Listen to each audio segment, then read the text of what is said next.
so bothered with folk that want to fold up and tuck their heads and run away from the church when they face adversity or when things don't go their way. Baby, you ain't at Burger King. You can't have it your way.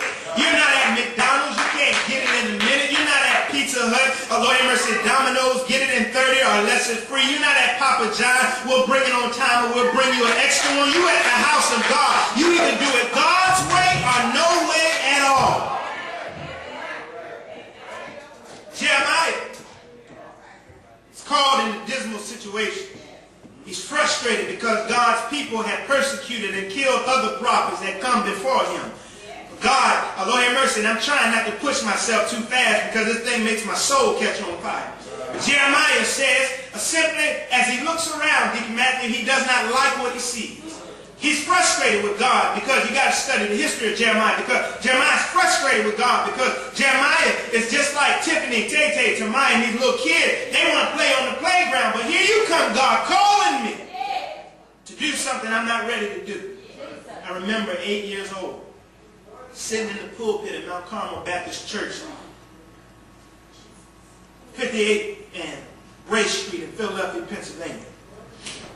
Pastor Campbell, Dr. Campbell was up preaching, and he talked about the fact that God can call anybody. And not only can God call anybody, God can call anything. And for many years, I wrestled with that, Deacon Davis. I said, now, I can get with God. And I was 8 years old trying to wrestle with this thing, Stacy. I realized that God, he can call anybody. That's a possibility.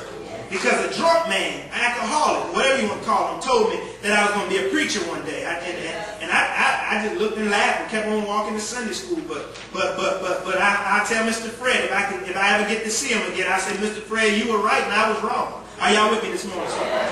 But then Dr. Campbell, he puzzled me because he not only said God can call anybody, but he said God can call anything. And I wrestled with that thing all my life until I started studying the Bible for myself and found out that God was trying to get the king's attention, and the king wouldn't listen to him. So the king, God used the king's mule to talk to him. Then I remember another king was going down the road, and the king would not listen to God. And then God used the jawbone of another mule to speak to him. Talk with me, somebody. In other words, I learned that not only can God use any body, but God can use anything. And I bring this to your attention today because God needs somebody in this room to understand that you ought not to look down at where you are and realize that if God calls you, it does not matter where you are. If God calls you, he'll equip you, and not only will he equip you, but you're already qualified.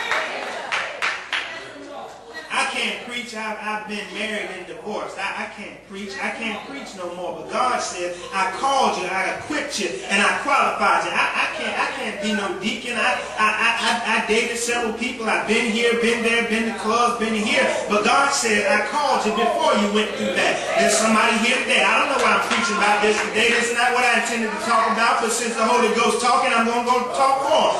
Somebody in here today. There's a mother in here that won't join the missionary ministry. No, God calls you to be a deaconess, but you won't do it because you're worried about what people will say. God said that he called you before you went through what you went through. And John Crawford, that's what I like about God. God does not wait until you already churchified and perfect to call you, but God calls you even before you go through the mess that you got to go through in life.